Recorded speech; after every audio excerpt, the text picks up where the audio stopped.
Once, upon a midnight dreary, while I pondered weak and weary over many a quaint and curious volume of forgotten lore, while I nodded, nearly napping, suddenly there came a tapping, as of someone gently rapping at my chamber door. "'Tis some visitor," I muttered, tapping at my chamber door. Only this, and nothing more. Distinctly I remember it was in the bleak December, and each separate dying ember wrought its ghost upon the floor. Eagerly I wished the morrow. Vainly I had sought to borrow from my books surcease of sorrow for the lost Lenore, for the rare and radiant maiden whom the angels name Lenore, nameless here, forevermore. And the silken, sad, uncertain rustling of each purple curtain thrilled me, filled me with fantastic terrors never felt before, so that now, to still the beating of my heart, I stood repeating, "'Tis some visitor entreating entrance at my chamber door, some late visitor entreating entrance at my chamber door. This it is, and nothing more." Presently, my soul grew stronger.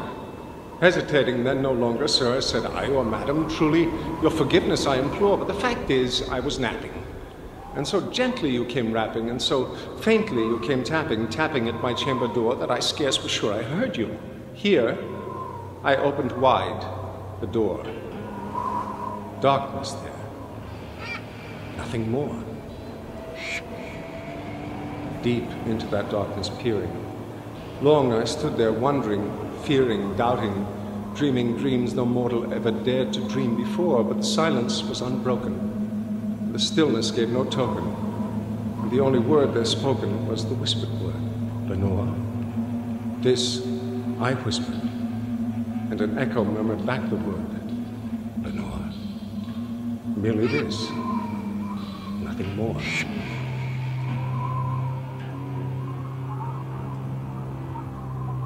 Back into the chamber turning, all my soul within me burning, soon again I heard a tapping, somewhat louder than before. "Surely," said I, "surely that is something at my window lattice. Let me see then what thereat is, and this mystery explore. Let my heart be still a moment, and this mystery explore. 'Tis the wind, and nothing more." Open here I flung the shutter, when, with many a flirt and flutter, in there stepped a stately raven of the saintly days of yore. Not the least obeisance made he, not a minute stopped or stayed he, but with mien of lord or lady perched above my chamber door, perched upon a bust of Pallas, just above my chamber door, perched and sat, nothing more. Then, this ebony bird beguiling my sad fancy into smiling, by the grave and stirred decorum of the countenance it wore. "Though thy crest be shorn and shaven, thou," I said, "art sure no craven, ghastly, grim, and ancient raven, wandering from the nightly shore. Tell me what thy lordly name is on the night's Plutonian shore." Quoth the raven, "Nevermore." Much I marveled this ungainly fowl to hear discourse so plainly, though its answer little meaning, little relevancy bore, for we cannot help agreeing that no living human being ever yet was blessed with seeing bird above his chamber door, bird or beast, upon the sculptured bust, upon his chamber door, with such a name as Nevermore. But the raven, sitting lonely on the pallid bust, spoke only that one word, as if his soul in that one word he did outpour. Nothing farther than he uttered, not a feather than he fluttered, till I scarcely more than muttered, "Other friends have flown before. On the morrow he will leave me, as my hopes have flown before." Then the bird said, "Nevermore." Startled by the stillness broken by reply so aptly spoken, "Doubtless," said I, "what it utters is its only stock and store, caught from some unhappy master, whom unmerciful disaster followed fast and followed faster, till his songs one burden bore, till the dirges of his hope that melancholy burden bore of never, nevermore. But the raven, still beguiling all my fancy into smiling straight, I wheeled a cushioned seat in front of bird and bust and door. Then, upon the velvet sinking, I betook myself to linking fancy unto fancy, thinking what this ominous bird of yore, what this grim, ungainly, ghastly, gaunt, and ominous bird of yore meant in croaking nevermore. This I sat engaged in guessing, but no syllable expressing to the fowl whose fiery eyes now burned into my bosom's core. This and more I sat divining, with my head at ease reclining on the cushion's velvet lining that the lamplight gloated o'er, but whose velvet violet lining with the lamplight gloating o'er she shall press on nevermore. Then methought the air grew denser, perfumed from an unseen censer swung by seraphim whose footfalls tinkled on the tufted floor.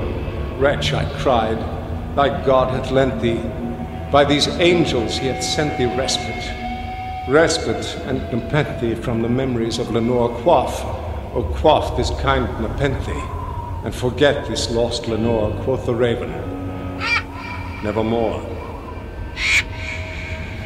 Prophet, said I, thing of evil, prophet, still a bird or devil, whether tempter sent or whether tempest tossed thee here ashore, desolate, yet all undaunted, on this desert land enchanted, on this home by horror haunted, tell me, truly I implore, is there balm in Gilead? Tell me, I implore, quoth the raven, nevermore. Prophet, said I, thing of evil, prophet, still a bird or devil, by that heaven that bends above us, by that God we both adore, tell this soul with sorrow laden, if within the distant Aden it shall clasp a sainted maiden whom the angels name Lenore. Clasp a rare and radiant maiden whom the angels name Lenore, quoth the raven, nevermore.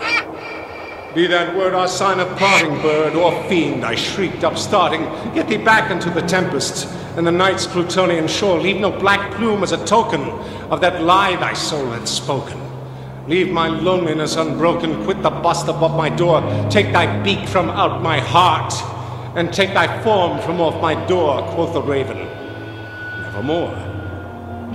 And the raven, never flitting, still is sitting, on the pallid bust of palace just above my chamber door. To his eyes have all the seeming of a demon's that is dreaming, and the lamplight o'er him streaming throws his shadow on the floor, and my soul, from out that shadow that lies floating on the floor, shall be lifted